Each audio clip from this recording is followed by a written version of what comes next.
Саламатсыздар ма, білім алушылар? Бүгінгі біздің сабағымыздың тақырыбы Instruction, аймұрат және оның жүйесі. Жоспар бойынша аймұраттың талаптары және аймұрат жүйесі бойынша қарастыратын боламыз.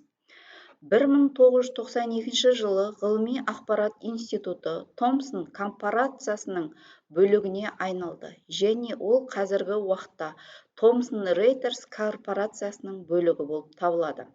Журналдың инфофакторы жыл сайын Thomson Scientific өнімі болып табылатын журнал Citation Report журналында жарияланады.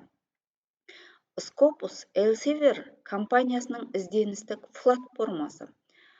Ол журналдарды сонымен қатар ISN-ге ие сериялы басылымдарды және патенттерді қамтиды. Сайтси ғылыми жарияланымдарды индекстеудің тұңғыш автоматтандырылған тегін жүйесі. Ол 1997 жылы пайда болды. Ол ең алдымен ақпараттық технологиялар бойынша жарияланымдарды енгізді. Ғылыми жарияланымдарды іздеу мен тіркеудің бағалама жүйелері төмендегідей. Thomson Scientific ұсынып отырған ғылыми жарияланымдарды тіркеу жүйесі көне және өте әйгілі жүйе, бірақ жалғыз емес. Оның ерекше белгісі рецензияланатын журналдарға мақалаларды ғана ескеруінде. Бұнда ғылыми жарияланымдардың басқа типтері қарастырылмайды. Қазіргі таңда Thomson Scientific жүйесінің лайықты бәсекелестері бар. Олар рецензияланатын журналдардағы мақалалармен қоса мақалалар жинақтарын, монографияларды, конференцияларды, тезистерді, мұрағаттарды, есептерді және тағы басқаларды назардан тыс қалдырмайды. Scopus Elsevier компаниясының тегін өнімі басқа іздеу жүйелері қамти алмайтын ғылыми есептерді, диссертацияларды, журнал мақалаларын, патенттерді табуға мүмкіндік береді. Google Scholar жүйесі танымалдық жағынан қарқын алуда. Google Scholar түрлі форматтағы және ғылымның әр саласындағы ғылыми жарияланымдарды қамтитын еркін ғаламтор ізденушісі болып табылады. Thomson Scientific пен Scopus өз мәліметтер базасына ену үшін журналдардың, мақалалардың және көптеген сапалық және сандық көрсеткіштерін ескеретін нақтылы әдістеме бойынша журналдарды реттейді. Негізінен бұл мәліметтер базасына ағылшын тілінде басылатын журналдар енеді. Халықаралық журналға мақала жариялауды жоспарлау барысында оны қалай журналға жіберілетіндігін алдын ала ойластырған абзал. Ал зерттеуді жоспарлауға көшпес бұрын аталмыш ғылым саласы жетістіктермен танысу, яғни өз зерттеуіңіз бойынша мақалалар мен кітаптарды неғұрлым көп оқу керек. Осылайша зерттеу жұмысын кітаптар мен ғылыми журналдарды оқудан бастаған жөн. Егер сіз өз жұмысыңызды халықаралық ағылшын тілді журналда жариялағыңыз келсе, онда осындай журналдарды оқу басты маңызға ие. Бұл сізге өз мақалаңызды жариялау үшін журнал таңдауыңызға жәрдемдеседі. Мақалаңызды ағылшын тілде жазуға даярлық ретінде журналдардағы мақалаларды оқи отырып назарларыңызды зерттеу, әдістемелік ерекшеліктерге, қорытындыларға ғана емес, сонымен бірге автор тарапынан қандай сөздер мен фразаларды қолданатындығына, нәтижелерді қалай дәйектейтіндігіне, әдебиет шолуын қалай ұйымдастыратынына, қорытындыларды қалай негіздейтініне де баса көңіл аударған жөн.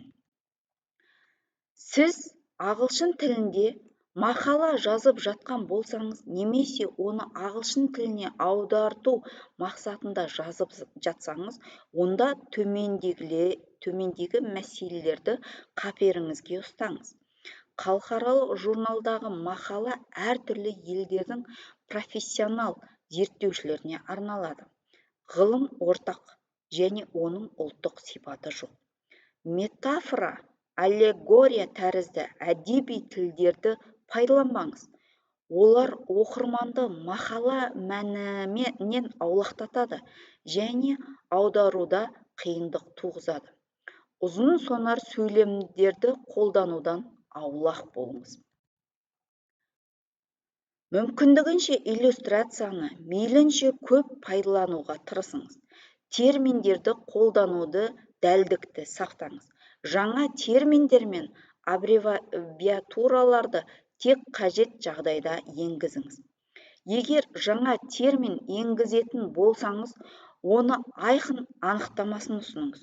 Формулаларда жалпыға бірдей белгілерді сақтаңыз. Құрылымға көңіл бөліңіз. Мәтінді тақырыпшалар ұсыныңыз. Ең жақсы аудармашы аталмыш сала шебері.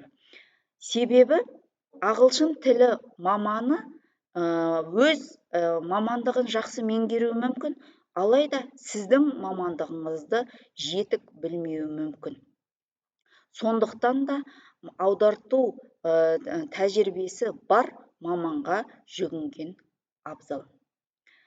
Бірақ оның өзі де нашар жазылған мақаладан ағылшын тілінде жақсы мақала жасай алмайды.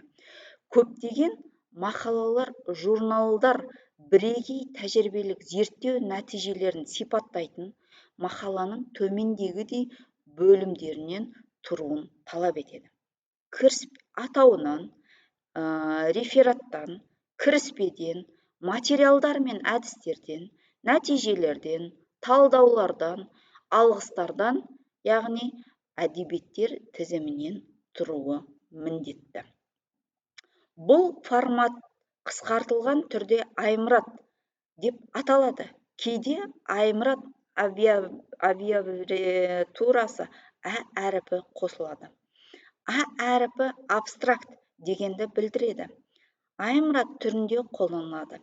Егер мақала теориялық зерттеуге арналатын болса, онда методос бөлімі теоретикал базис бөлімінен ауыстырылады. Аймұрат форматындағы ғылыми жарияланымдар алғаш рет 19 ғасырдың аяғында ғылыми журнал беттерінде пайда болды. Қазіргі кезде ғылыми мақалалардың бұл форматы көпшілік журналдардың өз еріктерімен қабылданған әмбебап стандартқа айналып отыр. Назар қойып тыңдағандарыңызға рахмет. Сабағымыз аяқталды. Келесі кездескенше сау болыңыздар.